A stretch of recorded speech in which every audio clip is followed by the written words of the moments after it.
නිවන් මඟ විමසුම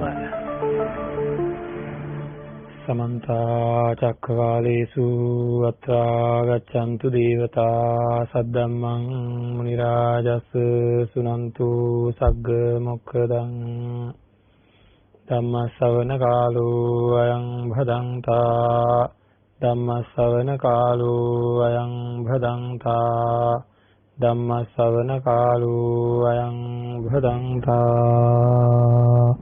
නමෝ තස්ස භගවතු වරහතු සම්මා සම්බුද්දස්ස නමෝ තස්ස භගවතු වරහතු සම්මා සම්බුද්දස්ස නමෝ තස්ස භගවතු වරහතු සම්මා සම්බුද්දස්ස ඉමේහි චත්තාලීසාය ආකාරේහි අනුලෝමිකං කන්තිං පටිලබති ඉමේහි චත්තාලීසාය ආකාරේහි සම්මත්ත නියාමං ඔක්කමති තී සදා බුද්ධ සම්පන්න පින්වත්නි සම්මා සම්බුදුරජාණන් වහන්සේ දේශනා කරන්න යෙදුන උතුම් ධර්මයට අනුව අපේ ජීවිත නිවැරදි කරගන්නට අපි කල යුතු නොකල යුතු දේ විමසලා බලලා උතුම් මාර්ගයක් ලැබිලා තියෙන වෙලාවේ ඒ උතුම් මාර්ගයට අනුව කටයුතු කරලා මේ ජීවිතය සාර්ථක කරගෙන සසර සූපත් කරගෙන සියලු දුක් නැති කරගන්නට අදිෂ්ඨාන කරගන්න ඕනේ හැම කෙනෙක්ම. නිවන් මඟ විමසුම කියන්නේ බුදුරජාණන් වහන්සේ දේශනා කරපු ආකාරයට කටයුතු කිරීමක්. බුදු පියාණන් වහන්සේ දේශනා කරේ ගුරුවරයාගෙන් අසාගත් දේ කියන දේශනා කරන විභජනය කරන විමසලා බලන සිව්වණක් පිරිසක් කියන අරමුණ සම්මා සම්බුදුරජාණන් වහන්සේගේ තුල නිබඳව නිරතුරුව තිබුණ බව මහා පරිනිර්වාණ සූත්‍රයේදී අපිට ඉතා පැහැදිලි වෙනවා.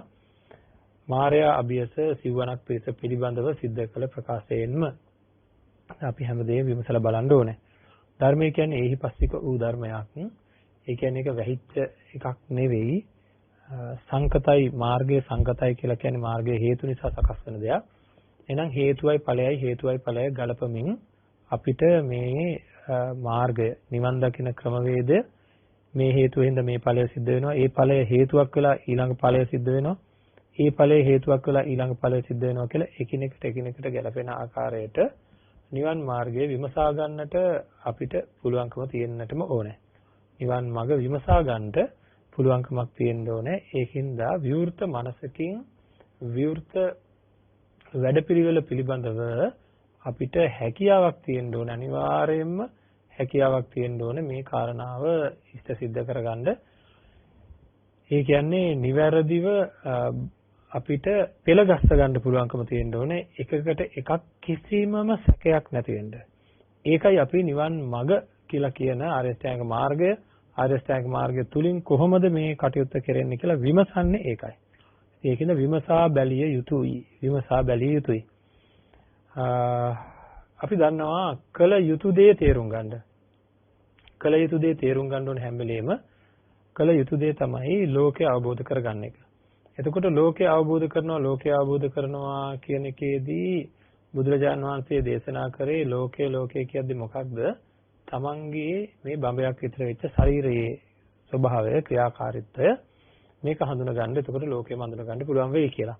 ඇයි එහෙම දේශනා කරේ කියන එක ගැනත් අපි හිතලා බලන්න ඕනේ. කුඩාම ඒකක ලෝකේ මොන හරි කුඩාම ඒකක වගේක් තියෙනවා නම් ඒ කුඩාම ඒකකයන් හඳුනා ගන්නකොට පුළුවන්කම තියෙන්න ඕනේ හැමදේම හඳුනා ගන්න පුළුවන්. කුඩාම ඒකකයන් හඳුනා ගන්න කෙනෙකුට හැමදේම හඳුනා ගන්න පුළුවන්කම තියෙනවා. එතකොට අන්න ඒ කියලා කියන්නේ මොකක්ද? අපි හිතමුකෝ පරමාණුවක් කියලා. පරමාණුව දැන් දන්න නූතන විද්‍යාවට අනුව ඉලෙක්ට්‍රෝන, ප්‍රෝටෝන, පරමාණු වගේ දේවල් ගත්තාම ඒවා චූටිම ඒකකය. ඒතර පුංචිම ඒකකයේ ස්වභාවය අනුව තමයි හැමදේම තීරණය වෙන්නේ. ඒ විද්‍යාවට අනුව. ඒතකොට බුදුරජාණන් වහන්සේ දේශනා කරපු ධර්මයට අනුව රූප කලාප කියලා සඳහන් කරලා තියෙනවා. මේ රූප කලාප කියන ඒවා අපි එහාට පේනේවා නෙවෙයි. ඒ තමයි බෙදාගෙන ගියොත් තියෙන කුඩාම ඒකකය. හැබැයි ඊට එහා ගිය බොහෝ දේවල් තියෙනවා. වේදනා, සංඥා, සංකාර, විඥාන කියලා කියන රූප වලට අහු වෙන්නේ නැති අන්වීක්ෂ වලට කිසිම විද්‍යුත් උපකරණයකට අහු වෙන්නේ නැති තවත් ලෝකේ සිද්ධ වෙන ක්‍රියාවලිය වගේක් තියෙනවා. ඒ තමයි මේ අපි ඇවිදිනවා, කතා කරනවා, වැඩ කරනවා කියන ඒවා කොහොමද වෙන්නේ කියන එක, කොතනින්ද කොයි විදිහටද වෙන්නේ කියන එක ගැන බොහොම අමාරුයි හොයාගන්න. කෙසේ වෙතත් හිතක ක්‍රියාකාරීත්වය සහ නැවත භවයක් සකස් වෙන ඒවා පිළිබඳව එහෙම ලේසියකට හොයාගන්න පුළුවන්කමක් නැතුව ලත වෙන අවස්ථා තියෙනවා. ඉතින් බුදුරජාණන් වහන්සේ කෙනෙක් ලෝකෙට පහළ වෙලා මේ සියලු දේ අපිට निराවුල්ව හේතු සහගතව ඵලය පිරික්සමින් අපි දන්නවා යම් කිසි හේතුඵල ධමයක් හඳුනා ගන්න පුළුවන් වෙන්නේ ඒ දේට හේතු වෙන දේවල් වෙනස් කර බලනකොට ඵලය වෙනස් වෙනවා නම් අනිවාර්යයෙන්ම ඒකට හේතු වෙන දෙයක්. ඉතින් අන්න ඒ විදිහට ඵලය වෙනස් කරමින් හේතුව වෙනස් කරමින් ඵලය නිරීක්ෂණය කරන්න පුළුවන්කම අපිට තියෙනවා බුදුරජාණන් වහන්සේ හේතු ටික දේශනා කරලා තියෙන නිසාවෙන්. ඒ විදිහට අපිට දැනෙන දේ, අපිට තේරෙන දේ විශ්ලේෂණය කරගන්නට මේ ජීවිතේ මේ තමන්ගේ බඹයක් විතර වෙච්ච ශරීරය මම කියලා කියන මේ උපකරණය තේරුම් ගන්න අවශ්‍ය කරන සියලුම ධර්ම කරුණු සම්මා සම්බුදුරජාණන් වහන්සේ දේශනා කරලා තියෙන බව අපි තේරුම් ගත යුතුව තියෙනවා. හොඳයි. කොහොම නමුත් කමක් නැහැ. මෙතනින් එහාට අපි ඊළඟට මොකක්ද කරන්න කියලා බලන්න. මේක තේරුම් ගැනීම සඳහා අපිට යොමු කළ යුතුව තියෙන්නේ අපේ චිත්තසංතානයමයි. අපේ සිතෙන්මයි මේක තේරුම් ගන්න ඕනේ. එහෙනම් සිතෙන් සිත ගටා බැලීමක් තමයි මේ සිද්ධ වෙන්නේ. සිතෙන්ම සිත උරගා බැලීමක් තමයි මේ සිද්ධ කරන්න වෙලා තියෙන්නේ. ඒකට අවශ්‍ය කරන සිතක් පහළ කරගන්න ඕනේ. මේ සාමාන්‍ය පුද්ගලයා තුළ තියෙන සිත ගොඩ දාපු මාළුවා වාගේ. ගොඩ දාපු මාළුවා හැම වෙලෙම දඟලනවා. යාර දඟලන්න නැතුව ඉන්න බෑ. අන්න ඒ වගේ තමයි අපේ හිත හරියට නලියනවා. මේ බණ ටික අහන ගමනුත් බලන්න තමන්ගේම පැත්තෙන් පොඩ්ඩක් හිතලා බලන්න. ඉතා සත්‍යවාදීව ගියේ නැද්ද සිත එහාට මෙහාට? හරිද? බණ අහන ගමන් විතරක් නෙවෙයි පින්නත්නි, සමහර වෙලාවල් තියෙනවා මේ හිත හරියට මෙල්ල කරගත්තේ නැත්නම් අපිට දැනෙනවා බණ කියන ගමනුත් බණ ටික නම් කියවෙනවා හිත එහෙ මෙහෙ යන ස්වරූපයක්. මේක මං කියන දෙයක් නෙවෙයි. මේ පින්නන්ත ඇත්ත වෙලාවකට බුද්ධ වන්දනාව සිද්ධ කරනවා. බුද්ධ වන්දනාව සිද්ධ කරනකොට ගාථා ටික ඔක්කොම කියාගෙන යනවා. හැබැයි හිත වෙන කොහෙවත් ගිහිල්ලා වෙන දේවල් කල්පනා කර කර ගාථා ටික වරද්දන්න නැතුව කියනවා. ඉතින් චේතනාවක් මාත්‍රයක්වත් නැහැ. අපිට හුඟක් වෙලාවට කරන දේවල් වලින් නිසි ප්‍රයෝජන ගන්න බැරි වෙන්නේත් අන්න ඒකයි. හිත කොහෙවත්වත් වැඩ කොහෙවත්වත්. ඒකද චේතනාහම් භික්කවේ කම්මං වදාමි කියන තැන චේතනාව සකස් කරගන්නවක්වත් පුළුවන් කමක් නැහැ. බුද්ධ වන්දනාවකදී හරියට චේතනාව සකස් කරගෙන බුද්ධ වන්දනාව සිද්ධ කරා නම් මහා ආනිසංස වාරයක් ලබා ගන්න පුළුවන්කම තියෙනවා. හුඟක් අයගේ බුද්ධ වන්දනාව තබා පන්සිල් සමාදන් වීමේවක්වත් සරණාගමනයේවක්වත් චේතනාවල් නැහැ. ඔහේ වචන මාලාවක් කියාගෙන යාමක් තියෙන්නේ. ඒ තරමටම මේ හිත හරීම දඟලන, හරීම හැම තැනම දුවන ස්වභාවයේ තියෙන එකක්. ඉතින් එහෙම හිතක් කොහොමද මේ පංච උපාදානස්කන්ධයේහි සත්‍ය తත්වයේ ගවේෂණය කරන්න මේ පංච උපාදානස්කන්ධයට යොමු කරවාගෙන ඉන්න ඕන මොකක් හරි දෙයක් තේරුම් ගන්න නම් එහි ලක්ෂණ තේරුම් ගන්න නම් අපි පුද්ගලයෙක් තේරුම් ගන්න නම් ඒ පුද්ගලයාව අපි ලුහු බැඳ ඒ පුද්ගලයාව නිරීක්ෂණය කරන්න ඕනේ. මොකක් හරි සිද්ධියක් තේරුම් ගන්න නම් අපි දන්නවා විද්‍යාගාරවල පාසල් යන කාලේ සමහර පරීක්ෂණ සිද්ධ කරනවා. පරීක්ෂණ සිද්ධ කරනකොට ඒ පරීක්ෂණයට හිත යොමු කරලා තමන් ඉගෙනගත්ත දත්ත ඒ පරීක්ෂණයේ සිද්ධ වෙන දේවලුත් එක්ක යෙදුවේ නැත්නම් තමන් ඉගෙනගත්ත දත්ත ගලපා බැලුවේ නැත්නම් මේ දෙක දාපුවම මේ වගේ පාටක් හැදෙනවා කිව්වා. ඒ වගේ පාටක් අරගෙන රත් කරපුවම මේ වගේ පාටක් එනවා කිව්වා. ওই විදිහට ඒ ඉගෙනගත්ත දේත් එක්ක ක්‍රියාවලිය නිරීක්ෂණය කරේ නැත්නම් ඒ ඉගෙනගත්ත දේ ප්‍රත්‍යක්ෂ කරගන්නට බෑ. ඒ වගේ බුදුරජාණන් වහන්සේ සිතක ඇති වෙන සියලු දේ දේශනා කරලා තියෙනවා. ඒ දේශනා කරලා තියෙන මේ දේ වුණොත් මේ දේ වෙනවා, මේ දේ වුණොත් මේ දේ වෙනවා කියලා. එතකොට ඒ දේ ප්‍රත්‍යක්ෂ කරගන්න නම් ඔය තමන්ගේ ජීවිතය දිහා හරියට එබිලා බලන්න ඕනේ.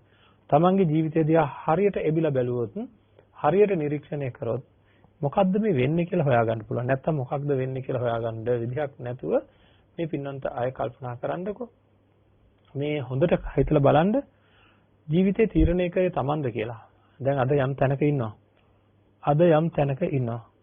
අද යම් ප්‍රදේශයක ඉන්නවා. අද තමන්ගේ රැකියාවේ මොකක් හරි තැනක ඉන්නවා.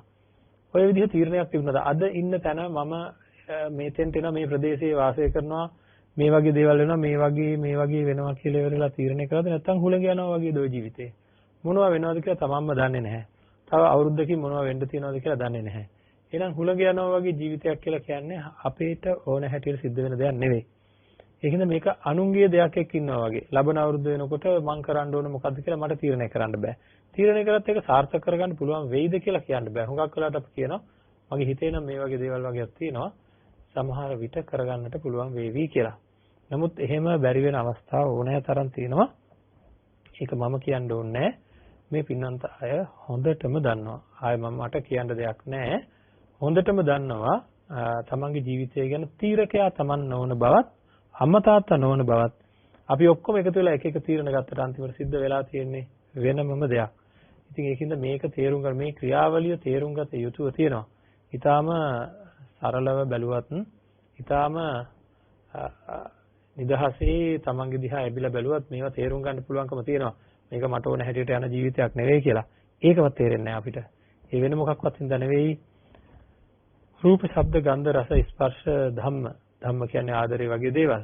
ඒතර රූප, ශබ්ද, ගන්ධ, රස, ස්පර්ශ, ධම්ම හමුවේ පිස්සු වැටලා ඉන්න හින්දා තමයි ඔය මොනවාක්වත් තේරුම් ගන්න බෑ. තමන් දිහා හැරිලා තමන්ගේ තියෙන පුංචි ලක්ෂණයක්වත් තමන් කියලා ගත්ත මේ කොටසට මොනවද වෙන්නේ කියලා පුංචි ලක්ෂණයක්වත් තේරුම් ගන්න බැරුව ඉන්නේ ඔන්න ඔය කියන ආධික ලෝභ දේශ මොහෙන්ද හින්දා චුට්ටක් ඒවා අඩු කරන්න ඕනේ.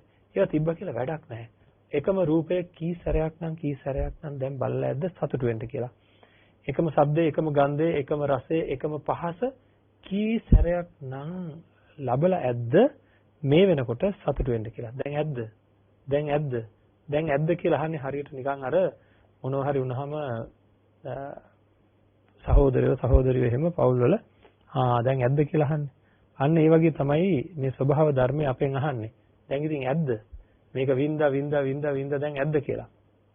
ඇති වෙන දවසක් එන්නේ නැහැ. ඇති වෙන කාලයක් එන්නේ නැහැ. ඉතින් ඒවා හින්දා අපි දැනගන්න ඕනේ අපිට කොහොම හරි කරලා මේකට විසඳුමක් හොයාගන්න ඕනේ. මේකේ තෘප්තිමත් බවක්. හරිද? මේකේ තෘප්තිමත් බවක් තියෙන්නට ඕනේ. කවදා හරි ඇතිවීමක් තියෙන්න ඕනේ. මොකක් හරි විසඳුමක් තියෙන්න ඕනේ. මොකද නැත්තම් වෙන්නේ අල්ලලා පොලේ ගහනවා වගේ සැරෙන් සැරේ අපිට ඕන කරන දේවල් වගේක් තියෙනවා පෙන්නත් නේ. අපිට මේ ඕන කරන දේවල් වගේක් තියෙනවා. ඒකේ තියෙන පුදුමේ තමයි අපිට ඕන කරන දේවල් තිබ්බොත් අපි සතුටුයි. හැබැයි තිබ්බත් දුක් ඇති වෙනවා වුණ තරම්. බලන්න අපි ගොඩාක් ආදරය කරන කෙනෙක් ඉන්නවා කියලා. එයාව දැක්කේ නැත්නම් අපි දුකටපත් වෙලා ඉන්නේ. දැක්කහම බලන්නකෝ. දැක්කට පස්සේ එකපාරටම සතුටක් ඇති වුණාට එයා මට නැති වෙයිද? එයා මගෙන් වෙන් වෙයිද? තව ටිකකින් වෙන් වෙලා යන්න වෙනව නේද? ඒ වගේ කතා කරන සමහර පළවෙනි වචනේ ඉඳන්ම ආයෙ මහා දුක් ගොඩක් ඇති වෙනවා. ආයෙ ඒ කියන්නේ කෙටියෙන් කියනවා නම් තිබිලත් බැරි නැතුවත් බැරි දේවල් තමයි මේ ලෝකේ අපිට තියෙන්නේ. තිබ්බත් දුක් ඇති වෙනවා නැතිනම් බොහෝ දුක් ඇති වෙනවා. තිබ්බත් දුක් ඇති වෙනවා නැතිනම් බොහෝ දුක් ඇති වෙනවා. ඒ කියන්නේ දෙපැත්තට පොලේ ගහනවා වගේ හරියට නිකන් අපිව මහා පුදුම පීඩාවකට පත් කරනවා මේ ජීවිතය. ඒ මොකක්වත් අපිට තේරෙන්නේ නැහැ. ඉඳලාමත් తాවකාලිකව පොඩ හම්බෙන මම ඔකට කියන්නේ සොච්චං සැපයක් සතුටක් ලැබෙන දේවල් මැත්තේම හිත යොමු කරගෙන අපි ඒ දේවල්ම හොය මහා විශාල ගමනක යෙදිලා ඉන්නවා. ඉවරක් නැහැ ඒක. ඉවරක් වෙන්නේ නැහැ. බලන්න අද දුරකථන කියන ඒ වාගේ පාවිච්චිය පිළිබඳව මම පොඩ්ඩක් අවධානය නොහිතන පැත්තකට යොමු කරන්නටයි හදන්නේ. ඔය ස්මාර්ට් දුරකථන කියලා දුරකථන වර්ගයක් තියෙනවා. ඉතින් ඒවයින් ලොකු ප්‍රයෝජනයක් කෙනෙකුට ලබා ගන්න පුළුවන්කම තියෙනවා. සත්‍ය වශයෙන්ම අන්තර්ජාලය කියලා කියන්නේ එහෙම ප්‍රතික්ෂේප කරන්න ඕන එකක් නෙවෙයි. එහෙම වුණොත් අපි අගතියකට යනවා. ඒ හැම එකක්ම මිනිස්යාගේ පහසුව සඳහා සකස් කරගත්ත දේවල්. නමුත් මේවා භාවිතා කිරීමෙන් යම්කිසි කෙනෙකුට පින්වත්නි දන්නවද දැනට වසර 20කට 25කට විතර එහා කාලයේදී අද බොහෝ විද්වත් පිරිස් පරිණත වෙලා ඉන්න විද්වත් පිරිස් දන්නවා දැනට 20කට 25කට වගේ එහා කාලයකදී යම්කිසි දත්තයක් හොයාගන්න වුණොත් එහෙම උස ගොඩනැගිලි වලට යන්න ඕනේ. උස ගොඩනැගිලි වල තියෙන මහා පොත්පත් තොගයක් තියෙන පුස්තකාල තියෙනවා. ඒවා දැන් ඔය යාපනයේ තිබ්බ පුස්තකාලේ, පේරාදෙණිය විශ්වවිද්‍යාලයේ තියෙන පුස්තකාලේ වගේ ලොකු පුස්තකාල තියෙනවා. අදටත් ඒවා තියෙනවා. පෙරදිනේ විශ්වවිද්‍යාලයේ තියෙන පුස්තකාලය ආදී. නමුත් අද ඒවා පරිශීලනය කරන්න ගිහිල්ලා ඒ අදාළ අංශයේ පොත් හොයා ගන්නවා. ඊට පස්සේ අංශයෙන් බෙදිලා ඒ අංශවලට ඒ අදාළ කොටසේම තියෙන අනිත් අංශවලට ගිහලා ඒ පොත් හොයාගෙන ඒවායින් කරුණු ලියා ගන්න ඕනේ. එහෙම නැත්නම් ෆොටෝකොපි කර ගන්න ඕනේ. මේ වගේ හරීම ගැටලුකාරී තත්ත්වයක් තිබ්බ දත්තයක් හොයාගන්න. එතකොට මිනිස්සු දත්ත එක රාශී කරගන්න දත්ත හොයාගන්න පුදුමාකාර කාලයක් ගත කරන්න උනා. හරි. නමුත් අන්තර්ජාලය වගේ දෙයක් තමන්ගේ අතේ ඔය තියාගෙන යන්නේ දන්නවද? අර වගේ ලොකු ගොඩනැගිල්ලක් වගේ එකක්. ඊටත් වැඩි ලොකු එකක්. මෙහි අවශ්‍ය කරන ඕනම දෙයක් තමන්ට දියුණු වෙන්න, තමන්ට ඉක්මනින් දියුණු වෙන්න අවශ්‍ය කරන බොහෝ දේවල් ඔය අතට හම්බෙලා තියෙනවා. නමුත් ඒකෙන් වැඩි දිනෙක ප්‍රයෝජන ගන්නේ නැහැ. වැඩි දිනෙක ඒකෙන් කරන්නේ මොකද්ද? කාගේ හරි කෝලම් කෑල්ලක් මොනවා හරි දෙයක් දිහා ඔහේ බලාගෙන ඉන්න එක. එහෙම නැත්නම් තමන්ගේ මනසත් එක්ක කරන ක්‍රීඩාවක්, ඒ කියන්නේ දැනුම ලබා ගැනීම සඳහා නෙවෙයි, මොකක් හරි තනියම කරන ක්‍රීඩාවක යෙදලා ඉන්නවා. තනියම දිනනවා, තනියම hina වෙනවා, පිස්සු වගේ. හරිද? තනියම දිනනවා, තනියම පරදිනවා, තනියම hina වෙනවා, තනියම ලත වෙනවා. ඉතින් මේ මොකක්ද මේ ක්‍රීඩාව කියලා බලන්න අපිව තේරුම් ගත්තේ නැහැ අපේ පින්නත් නේ. අපිව තේරුම් ගත්තේ නැහැ. මොකද්ද මේ වෙන්නේ කියලා තේරුම් ගත්තේ නැහැ. මම කියන්න හදන්නේ ඒක නෙවෙයි. මේ මොහොත ගන්න. මේ අපි ධර්මයේ ශ්‍රවණය කරන මොහොත ලෝකේ කෝටි 700ක් සෙනගින්නවා. මේකෙන් සමහර අය මේ වෙලාවේ වාහනවල, සමහර අය මේ වෙලාවේ ගුවන් තොටුපළවල් වල, සමහර අය මේ වෙලාවේ එක එක වැඩවල නිරත ගෙවල් වල, සමහර අය පාසල් වල. ඉතින් මේ වගේ ලෝකේ හැමෝම පොදුවේ යම් කිසි කාර්යයක නියතිලා ඉන්නවා. හරිද? මේ අතර වාරේ වැඩි දෙනෙක් මේ වෙලාවේ දුරකථනයේ හුර ඉන්නවා. ලෝකෙම ගැන හිතන්න පොඩ්ඩක්. මොනවද මේ බලන්නේ? ප්‍රතිබිම්බ දිහා බලන්නේ. සැබෑ රූපත් නෙවෙයි. ඒ වායේ ඡායා රූප වගේක් දිහා මේ බලන්නේ. හරිද? ඒ වාගේ ප්‍රතිබිම්බයක් වැටෙන පුංචි වීදුරු කෑල්ලක් දිහා බලාගෙන මුළු ලෝකෙම ඒ වීදුරු කෑල්ලේ වසඟයට ගිහිල්ලා වැඩි දෙනෙක් මේ ලෝකේ ඉන්න වැඩි දෙනෙක් එවැනි වීදුරු කෑල්ලක වසඟයට ගිහිල්ලා ඉන්නවා. රූප තණ්හාව, ශබ්ද තණ්හාව කියන දේ හින්දා සැබෑම රූප පේන්නේ නැති, සැබෑම රූප වලට ලං වෙන්න බැරි හින්දා ඒවායේ ඡායා රූප ගෙවල් වලට ගෙන්නගෙන ඒ ඡායා රූප දිහා බලාගෙන ඉන්න පුරුදු වෙලා පාරේ යනකොට පවා. ඉතින් ඒකින්ද මොකක්ද මේකේ තේරුම? මොහොතකට හිතුවනම් ගැස්සෙනවා අපිව පොඩ්ඩක්. කම්පණයටපත් වෙනවා අපිව පොඩ්ඩක්. ඒ තමයි පංච පාදානස්කන්ධයේ හැටි. එයා අපිට ගැලවෙන්න දෙන්නේ නැහැ. එයා අපිට කිසිම විදිහකින් සත්‍ය දකින්න දෙන්නේ නැහැ. හැබැයි අපිට පිළිසරණකුත් නැහැ. ඉවරක් නැහැ.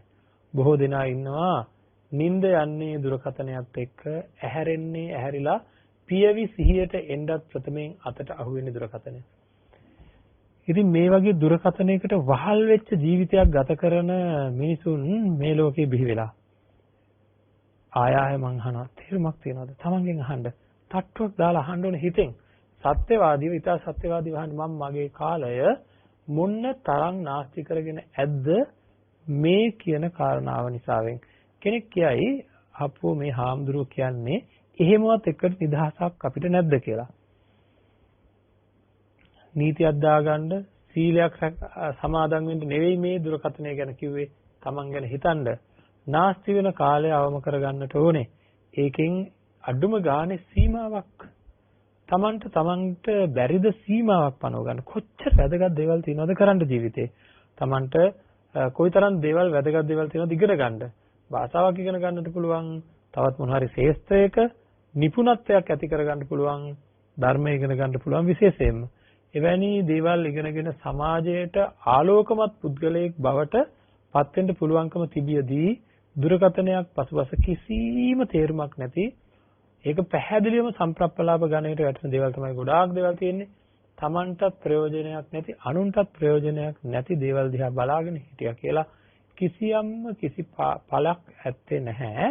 ඒ නිසා අපි තමන්ගේ ජීවිතේ මොකක්ද මේ වෙන්නේ? ඇයි එහෙම වෙන්නේ? දැන් මේක කියනකොට ඔන්න බලන්න මේ ක්‍රියාව දිහා පොඩ්ඩක් බලන්න. මම ඔක කිව්වා. ලැජ්ජාවක් ඇති වෙනවා තමයි මේ වෙලාවේ. දැන් මේ වෙලාවේ ගන්නවා තීරණයක්. මොකක්ද? ඇත්ත. මේ හාමුදුරු කියපු දේ ඇත්ත. හිතන්න තියෙනවා ගොඩක් දේවල් ඒ ගැන. ඒකද මම අදින් පස්සේ මේක නවත්තන්න ඕනේ. මේකට පොඩි කාලයක් යොදාගෙන තියාගන්න ඕනේ කියලා ඔන්න දැන් ගන්නවා තීරණයක්.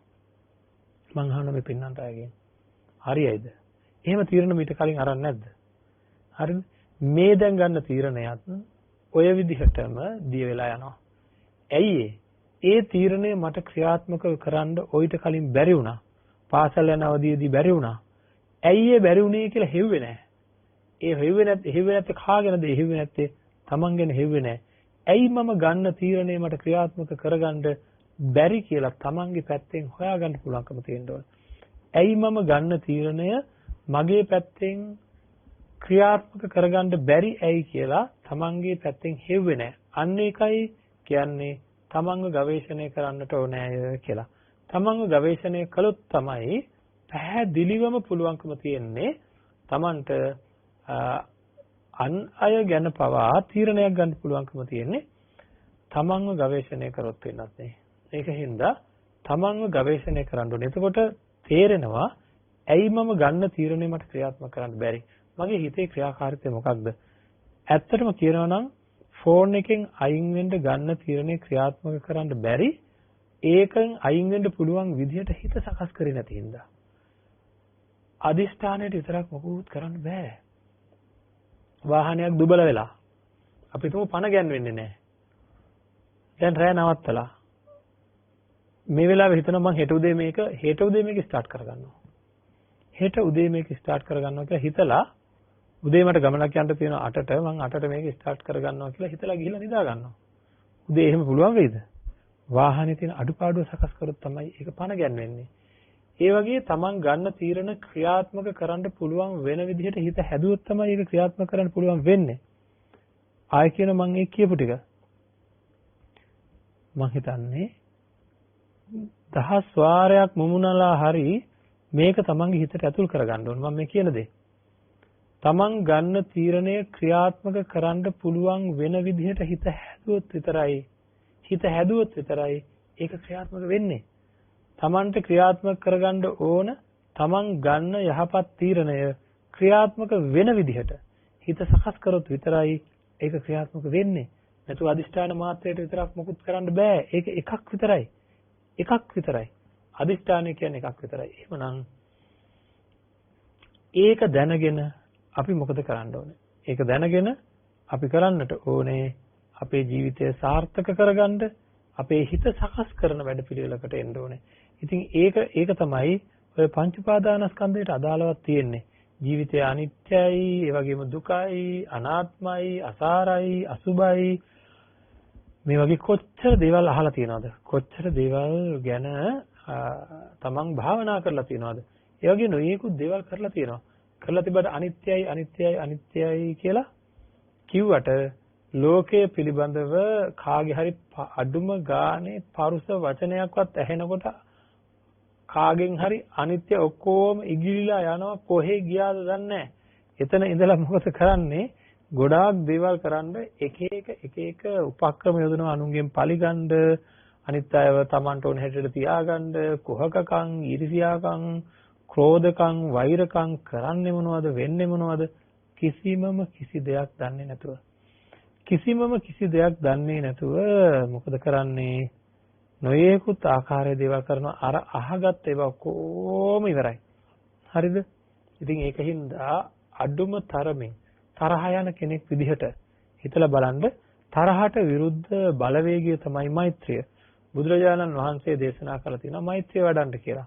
අඩුම තරමින් තරහ යන වෙලාවක මතක් වෙනවද මම මෛත්‍රිය වඩන්න ඕනේ, මේ තරහ අයින් කරගන්න පුළුවන් එතකොටයි කියලා වක්වත් අඩුම ගානේ මතක් වෙනවද කියලා විමසා බලන්න ඕනේ. ඉතින් එහෙම වුණොත් තමයි අපිට පුළුවන්කම තියෙන්නේ අපේ ජීවිතය ඉතාමත්ම හොඳින් ජීවත් කරවන්න පුළුවන්කම තියෙන්නේ ඔන්න ඔය විදිහට හොඳින් ජීවිතය ගෙවෙන විදිහට අපේ හිත සකස් කර ගැනීමෙන්. මම මේ තරම්ම දේවල් කිව්වේ මේ කරන්න ඕන දේ නැවත නැවත මතක් කරන්න ඕන හින්දා. ඊයේ දවසත් පෙරේද දවසත් අපි මතක් කරගත්තා පංච උපාදානස්කන්ධයට මුලා වෙලා තියෙන හැටි. මම කියලා ගන්න දෙයක් නැහැ. මම කියලා කියන දේ අර්ථ දැක්වීමක් නැති හැටිත් මගේ කියලා අපි ගත්ත දේවල් වල මගේ කියන ලක්ෂණ නැති හැටිත් අපි රැවටිලා ඉන්න හැටිත් හොඳින් විමසා ගත්තා. ඉතින් ඒකින්ද දැන් ඉක්මනින් මේක තේරුම් ගන්න ඕනේ. මේක තේරුම් ගැනීම සඳහා අපිට මේ වගේ කලකිරීම ඇති වෙන්න ඕනේ. මම කියලා මං හිතාගෙන හිටියට සැබෑවටම මම කියලා කෙනෙක් හොයාගන්න නැහැනේ. මගේ කියලා මං හිතාගෙන හිටියට සැබෑවටම මගේ කියලා දෙයක් කෙනෙක් හොයාගන්න නැහැනේ. අන්න ඒ විදිහට අපිට මේක ගැන අයියෝ වැඩක් නැහැ. මම මේ හරියට මහන්සි වෙලා සකස් කරගන්න මේ ජීවිතේ හරියට මහන්සි වෙලා සකස් කරගන්න මේ ජීවිතේ මිරිගුවක් වගේ කියලා දැනනකොට කලකිරීම ඇති වෙනවා. දැන් අපි මේ කතා කරපු දේවල් ගැන උනත් අපි හිතනකොට අපිට ලොකු කලකිරීම ඇති වෙනවා. කතා කරපු දේ ගැන උනත් අපි හිතනකොට අපිට ලොකු කලකිරීම ඇති වෙනවා. අන්න ඒ පංච උපාදානස්කන්ධය ගැන ඇති වෙන කලකිරීමත් එක්ක තමයි අර ලෝභ දේශ මොහ අඩු වෙන්නේ. ඒ ලෝභ දේශ මොහ අඩු වෙලා තේරුමක් නැහැ, වැඩක් නැහැ කියලා වැඩ නොකර ඉන්නව එහෙම නෙවෙයි. ඒකත් සැරේ මතක් කරන්න ඕනේ. යම් කිසි කෙනෙක් අනිත්‍ය තේරුම් අරගෙන මරණය හරි තේරුම් අරගෙන මේ ලෞකික දියුණුව වැඩක් නැහැනේ කියලා සමහර කට්ටිය මොකද කරන්නේ? ලෞකික දියුණුව ඕව වැඩක් නැහැ, දියුණුව වෙලා වැඩක් නැහැ, සමුදල් හම්බ කරලා වැඩක් නැහැ, බලය එකතු කරගෙන වැඩක් නැහැ, ගෙවල් හදලා වැඩක් නැහැ කියලා මෙන්න ඔක්කොම අතහැරලා දාලා. හරි. හැබැයි ඒ අය දිහා අපි හොඳට බලනවා. බලනකොට එයාලා ලෞකික ජීවිතයේ දියුණුව අතහැරලා දාලා.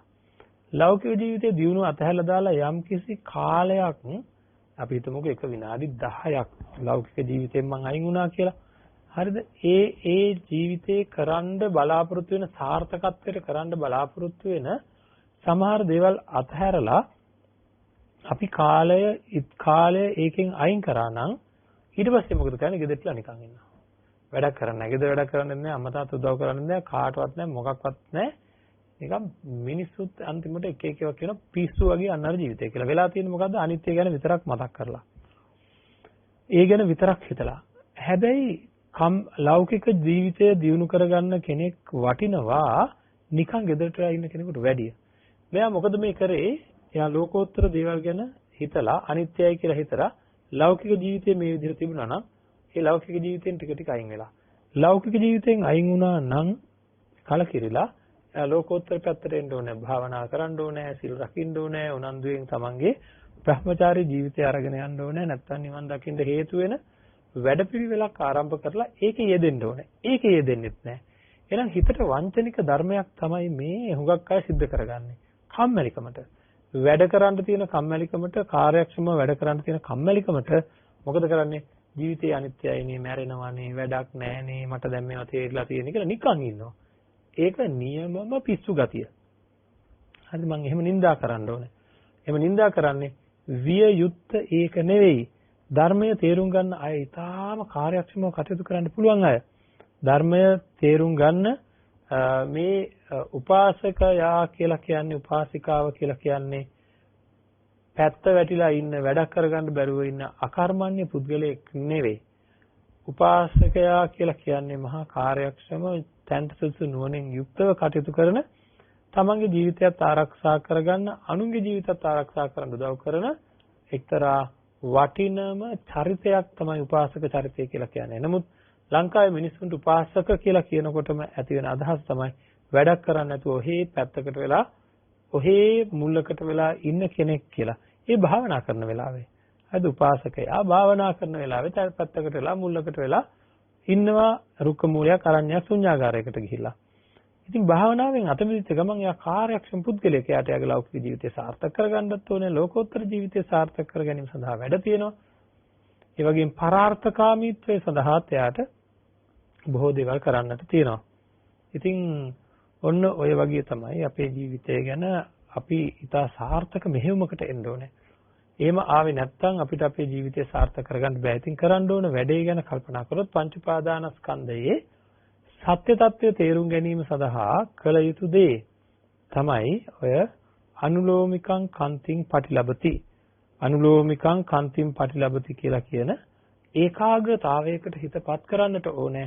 පංච උපාදානස්කන්ධයේ සත්‍ය తත්වය තේරුම් ගැනීම සඳහා. ඒක තමයි අපි බලාපොරොත්තු වෙන පළවෙනි තැන. එහෙම වුණාම තමයි මම මේ දිනවල හරියට මතක් කරනවා ඒ ගැන අනිච්චානුපස්සනම් භාවෙන්තෝ නිච්ච සංඥාම් පජහති අනත්තානුපස්සනම් භාවෙන්තෝ අත්ථ සංඥාම් පජහති දුක්ඛානුපස්සනම් භාවෙන්තෝ සුඛ සංඥාම් පජහති. මේ විදිහට අනිත්‍ය දුක්ඛ අනාත්ම ආදී ඒ අනුපස්සනාවන් හේතුවෙන් ඒකට අදාළ යම්කිසි ආකාරයක ඒකට අදාළ වෙන යම්කිසි ආකාරයක අකුසලයක් දුර වෙලා යනවා. ඔන්න ඔය අනුලෝමිකං කන්තිං පටිලබති. අන්න ඒ අවස්ථාවක් හිතේ අවස්ථාවක්. ඒ කියන්නේ එක්තරා කඩයිමකටපත් වීමේ අවස්ථාවක්. මොකක්ද මේ කඩයිම? ඒකාග්‍ර භාවයක් ඇති කරගෙන පංච උපාදානස්කන්ධයේ ඇතිවීම නැතිවීමට හිත යොමු කරන්න පුළුවන් අවස්ථාව.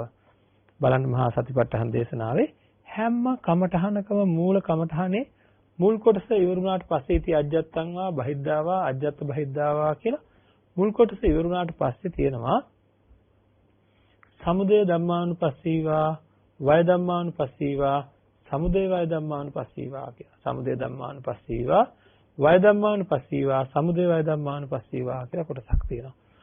මේ තමයි ඔය කියන අනුලෝමිකං කන්තිං පටිලබති කියන අවස්ථාව. ඇතිවීම නැතිවීම අත්දකින උද්‍යව්‍ය ඥානය උපද්දවන මට්ටමකට තමන්ගේ සිතපත් කර ගැනීම තමයි අනුලෝමිකං කන්තිං පටිලබති කියලා කියන්නේ. ඒතර මහා චත්තාරීසාය සූත්‍ර දේශනාව මහා චත්තාරීසාය භාවනා ටික ගත්තා. මහා චත්තාරීසාකාර සූත්‍ර දේශනාවේ මේ අනුලෝමිකං කන්තිං පටිලබති කියන අවස්ථාව වගේම අපි දන්නවා සම්මත්ත නියාමං ඔක්කමති කියලා කියන මාර්ගසිත උපදන අවස්ථාව දක්වා කොයි විදිහට හිතක් හැසිරෙන්නේ කියලා තියෙනවා.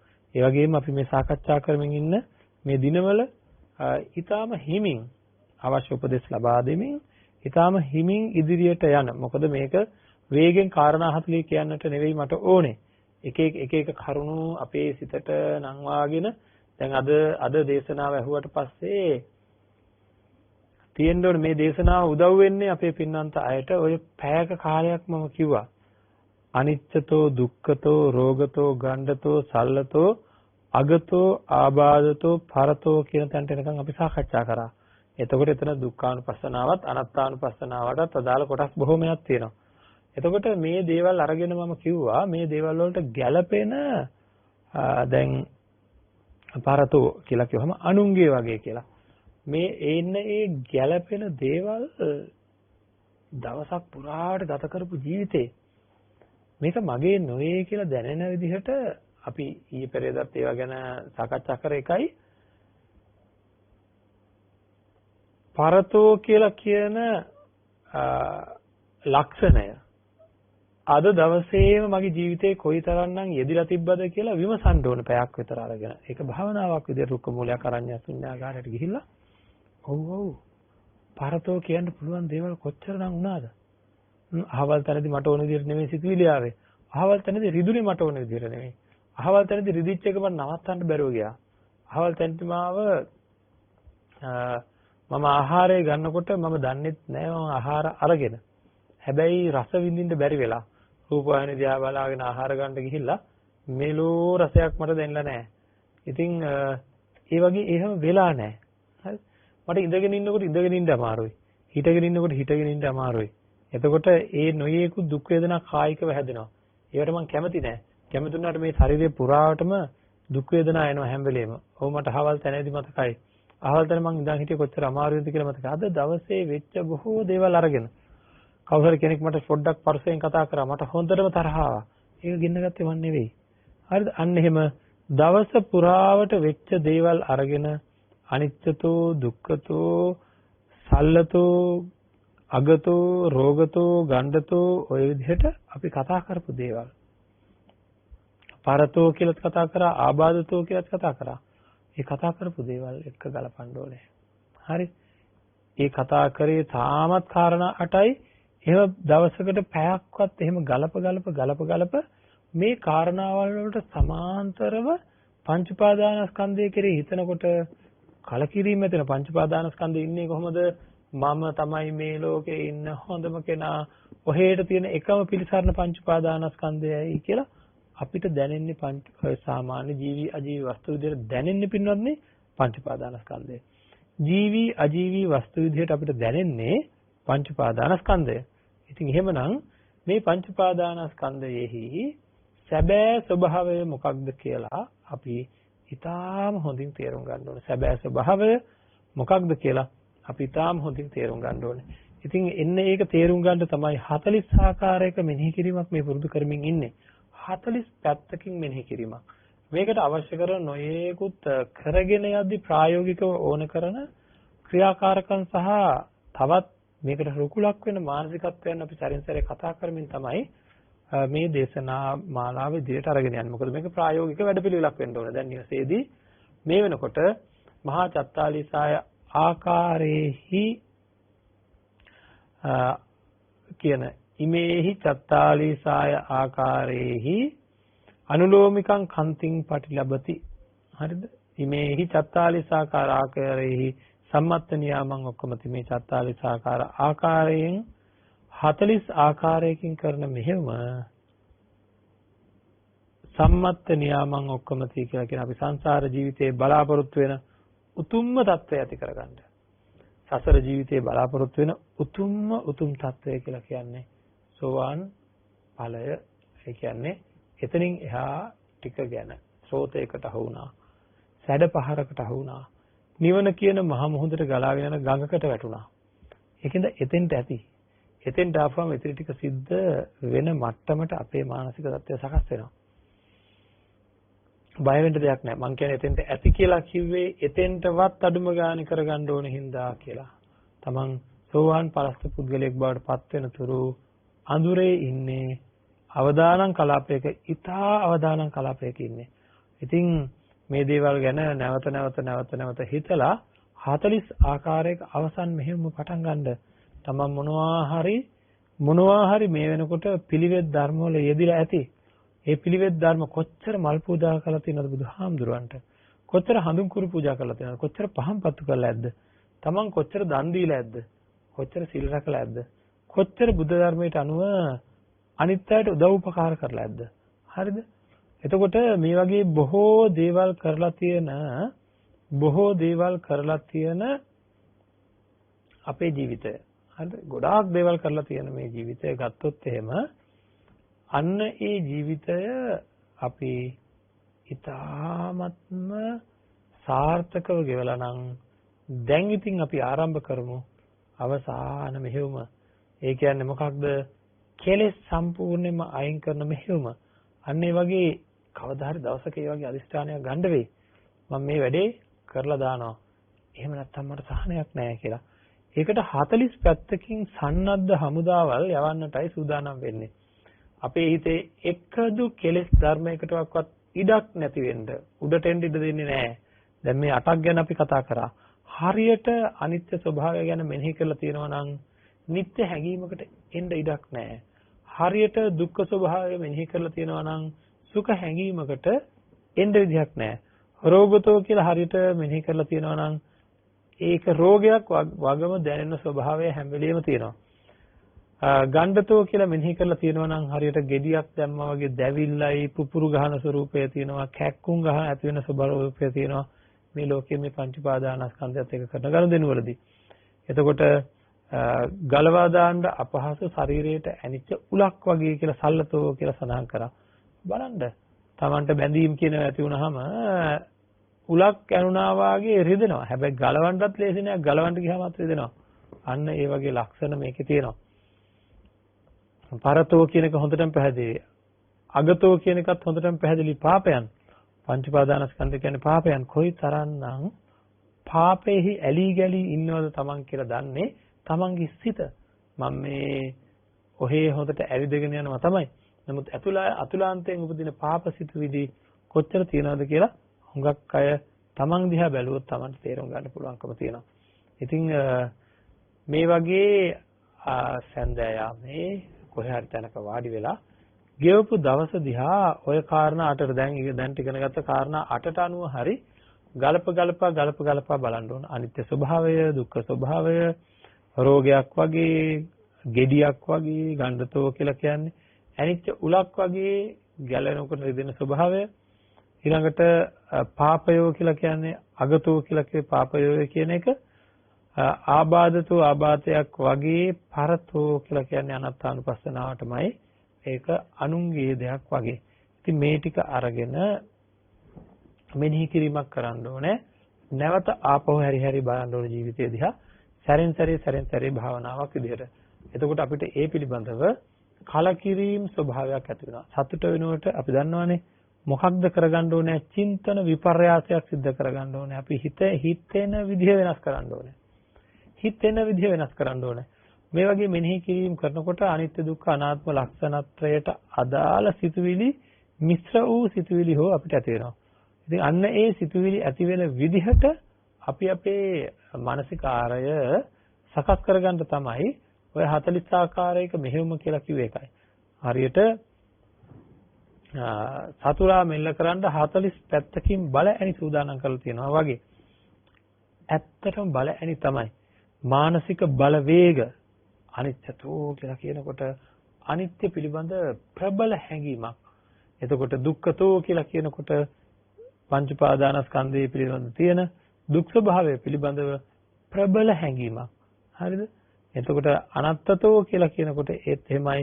රෝගතෝ, ගණ්ඩතෝ කියලා කියනකොට ඒත් එහෙමයි. ඒවට සමාන දේවල් ඕන තරම් ජීවිතේ තියෙනවා. ඉතින් මේ දේවල් හොය මෙනෙහි කරන්න ඕන නැවත මෙනෙහි කරනකොට මොකද වෙන්නේ? ඔය තියෙන අපහසුකම් අයින් වෙලා ගිහිල්ලා පහසු ස්වභාවයට අපේ හිත පත් කරගන්න පුළුවන්කම තියෙනවා. පහසුවෙන් ජීවත් වෙන්න මොකද? ලෝභ, දේශ, මෝහ අඩු වෙනවා. මේ නිවන් මඟ විමසුම ධර්ම දේශනාව. ඒකින්ද මේක ලෞකිකත්වයක් ගැන වැඩි කතා කරන එකක් නෙවෙයි. ඔය ගැලවෙන්න අමාරු තැන් වලින් ඉක්මනින් ගැලවෙන්නට පුළුවන්කමක් තියෙනවා. ඒ පංච උපාදානස්කන්ධයේ ආදීනව තමන්ගේ පැත්තෙන් ඔය විදිහට බැලුවොත්. ඒ ආදීනව බලනකොට තේරෙනවා මේවට සමාන දේවල් ඕනෑ තරම් තියෙන බව. මේ අපි හිතපු දේවල් වලට සමාන දේවල් ඕන තරම් තියෙනවා. ඊයේ දවසේ ක්‍රියාකාරීත්වය, අද දවසේ ක්‍රියාකාරීත්වය, ගිය සතියේ ක්‍රියාකාරීත්වය අරන් බැලුවොත් අනිච්චතෝ, දුක්ඛතෝ, රෝගතෝ, ගණ්ඩතෝ, සල්ලතෝ, අගතෝ, සල්ලතෝ, අගතෝ. හරිද? ඒ වගේම ආබාධතෝ, පරතෝ කියන කාරණා. හරිද? සල්ලතෝ, අගතෝ, ආබාධතෝ, පරතෝ කියන කාරණා 8 දැන් ඉතින් හොඳට Tamanට දැනලා තියෙන්න ඕනේ. මොකද මේ කාරණා 8 තුල පළවෙනියෙන් කතා කරන මේ කාරණා 8 තුල අනිත්‍ය, දුක්ඛ, අනාත්ම කියන ලක්ෂණත්‍රයම තියෙනවා. අනිත්‍යතෝ, දුක්ඛතෝ කියන තැන තියෙන අනිත්‍ය දුක්ඛ ස්වභාවයන්, පරතෝ කියන තැන තියෙනවා අනාත්මානුපස්සනාවට අදාළ අනාත්ම ස්වභාවයන්. අනිත්‍ය රෝගතෝ, ගණ්ඩතෝ මේ හැම තැනකම වැඩිපුර අනාත්ම ස්වභාවය විද්‍යමාන වෙන උදාහරණ මේ තියෙන උදාහරණ වල වැඩි. ඉතින් ඒකින්ද මම හිතන්නේ 25ක් තියෙනවා අනාත්මානුපස්සනාවට අදාළව මේ 40. එතකොට ඒකෙන්ම තේරෙනවා එහෙමනම් අනාත්ම සංඥාව මට මේ දේවල් වල ප්‍රබල අයිතියක් තබා දුබල අයිතියක්වත් නැති බව Tamanට දැනෙන්න ඕනේ, හොඳට දැනෙන්න ඕනේ.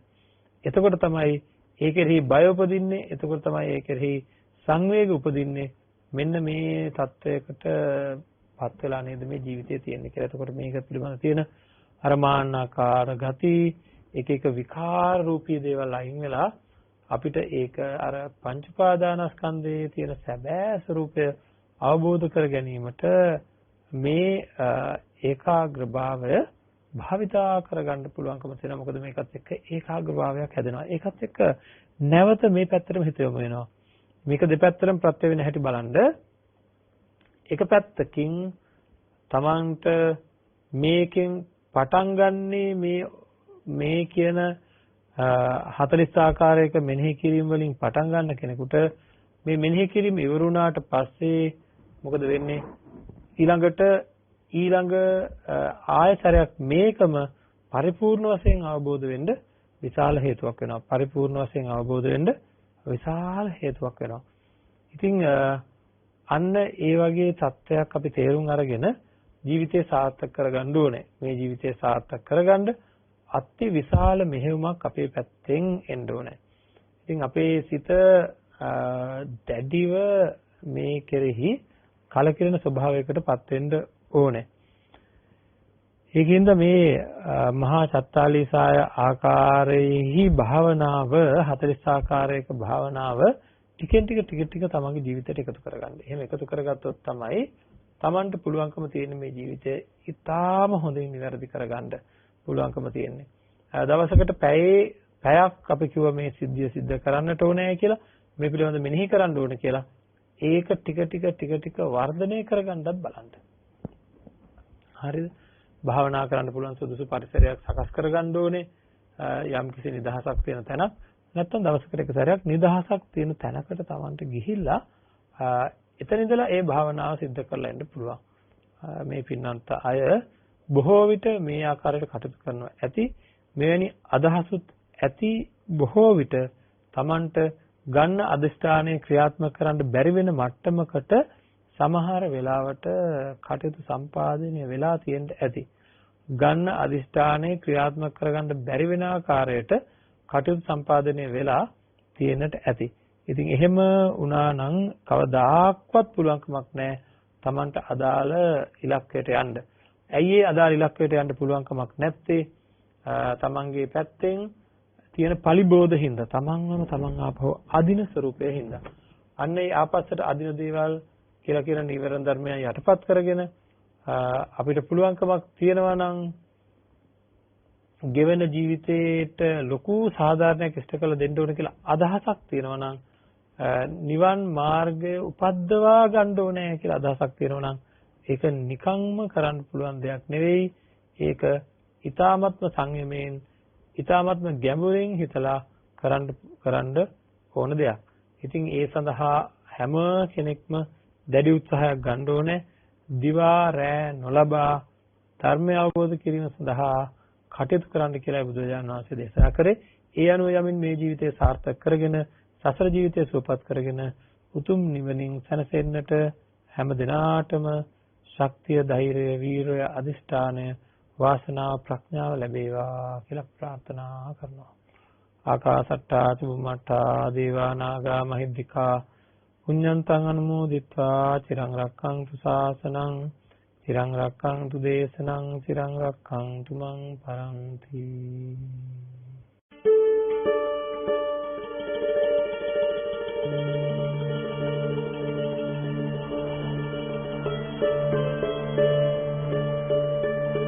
නිවන් මඟ විමසුම